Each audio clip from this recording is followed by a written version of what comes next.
বন্ধুরা, অবশেষে চলে আসলাম নরসিংদী, সেই কাঙ্ক্ষিত পার্ক গোল্ডেন স্টার। চলুন ঘুরে দেখি কেমন লাগে, সাথে থাকুন এবং দেখতে থাকুন। এটা হচ্ছে সেই ওয়েলকাম গেট, হ্যাঁ, গোল্ডেন স্টার পার্কের। চলুন একটু ভিতরে যাওয়া যাক। ও, খুব দারুণ লাগতেছে, দেখা যাচ্ছে কত সুন্দর ছাতা দেখতেই পাচ্ছেন। এছাড়া আছে কত সুন্দর ফুল।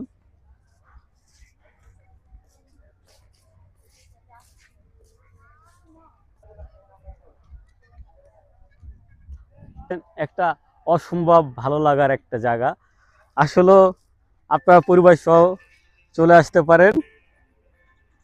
আমার তো অনেক ভালো লাগছে, আপনাদের হয়তো ভালো লাগবে। এটা ফোন দিল, চালু করিস না। অফ, খুব ভালো লাগতেছে, খুব সেই সুন্দর একটা জায়গা। ওয়াও, ভালো না বললেই চলে না এটাকে। হ্যাঁ।